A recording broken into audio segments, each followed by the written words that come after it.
Hello, my name is Jamie and welcome back to my YouTube channel. Unlike any other YouTube channel that showcases Pokemon Go PvP content, mine exclusively showcases Shadow Pokemon.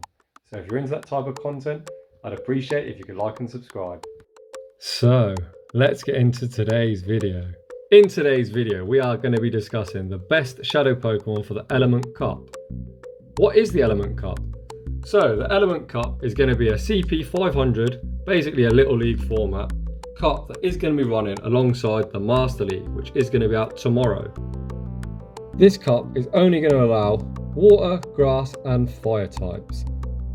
So obviously there's going to be no Bronzor like last time, which was obviously super annoying. And to be eligible for this cup, it has to be part of an evolutionary line and has to be the first evolution. So what I mean by that, let's take the Bulbasaur family for example. Bulbasaur will be allowed. Ivysaur will not be allowed as it isn't the first stage evolution. Stuff that doesn't evolve like Mr. Mime or Pinsir for example are also not allowed. So let's start taking a look at some of the Shadow Pokemon. One of the best picks in this meta is going to be the Shadow Growlithe. Shadow Growlithe is going to have Ember, which obviously recently got a buff. And the moveset it's going to be recommended is Ember, Body Slam Spam, which is obviously a great move as nothing's really resisting normal. And then you've got the hard hitting nuke of Flamethrower. It's going to be quite cheap to get to 500 CP. It's going to be in the mid-level 20s. However, the 60k for the second move. Another really top strong pick is going to be Bulbasaur. Bulbasaur is going to be running Vine Whip, Seed Bomb and Sludge Bomb. The great thing about this Bulbasaur is it's going to beat the really annoying Ducklet that is ranked number 1. Again, it's going to be quite cheap to get to 500 CP. And this Pokemon is really nice. It's only 12k to unlock that second move. And again, if you haven't got maybe a Venusaur or an Ivysaur for Great League, you can obviously then later power it up to get another use out of it. Moving on, we've got Psyduck.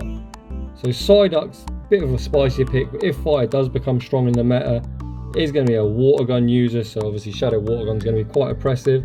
And it's got 2 low cost energy moves, both costing 35 energy with Cross Chop and Aqua Tail.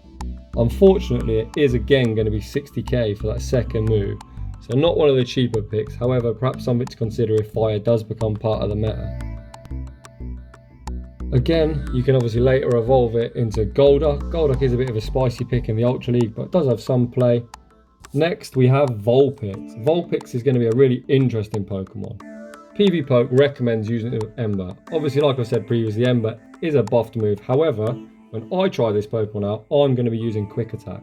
You might wonder why. Quick Attack isn't actually a bad move, it's a Wing Attack clone. And I want to use Quick Attack because if you're stuck against maybe a grass type or another fire type, you'll be hitting them for neutral rather than resisted.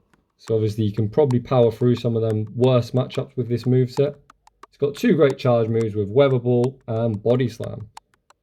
Unfortunately again it is going to be 60k for that second move unlock, but I think Ninetales would be a great option for Ultra League if you eventually perhaps want to max one out. Like I'm going to be using this one that is near a hundo. So, moving on, we're going to have one of the top picks in my personal opinion. It's going to be Slowpoke. Slowpoke is going to be a confusion user. Shadow Hypno is one of my favourite Pokemon in the Great League. That Shadow Confusion damage is really oppressive. One of the drawbacks of using Shadow Hypno though is the amount of dark types running around. This meta only has Houndour and Cavana, and I don't think either of them are going to be very prevalent. So you're going to be able to hit most things for neutral, with the exception obviously if you get a Slowpoke or an Execute, but you're both hitting each other for resisted, so you're not really any worse position. Charge moves you're going to want to go from this are Psyshock and Water Pulse. Unfortunately it is 60k for the next move, but you can obviously evolve into Slowbro at a later point. So we did just touch on Execute. Execute, much like Slowpoke, again is going to be a really great pick because I think the Shadow Confusion damage is going to be super oppressive. It's obviously just going to have a different typing. This is going to be Psychic Grass, whereas obviously Slowpoke is Psychic Water. And the moveset you're going to want to run for this is Confusion, Seed Bomb and Ancient Powers. You've got that coverage move. If you do get trapped against a fire type or even a Ducklet, you are going to be able to hit it for super effective damage. It's going to be 60k for that second move, and obviously you can later evolve it into an Executor. Next we have the Razor Leaf option. The Razor Leaf option that I think is going to be the best is going to be this Oddish, as it actually has a sub-poison typing This poison typing will obviously help you double resist any other grass types you might run into. The recommended moveset is going to be Razor Leaf, Seed Bomb and Ancient Power. It is 60k to unlock the second move, however Razor Leaf's so slow you could probably get away with maybe just Ancient Power, as obviously Razor Leaf's going to be doing all the grass type damage that you are going to need. It is quite a bulky Pokemon as well. I think a few people might be trying to use some sort of double Razor Leaf team, which is going to be perhaps annoying. Next we've got Shelder. Shelder is going to be a really interesting pick. It's going to have a great fast move with Ice Shard.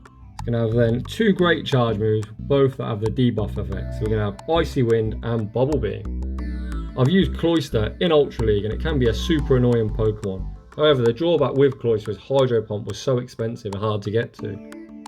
I think you could possibly use Shelder as a safe switch, as if you're willing to invest 2 shields, you can probably double shield for a lot of matchups, even those that aren't that favourable. And like I just said, I think Cloyster is a sleeper pick in Ultra League, so if you unlock the second move at 60k, you can later power it up to a Cloyster.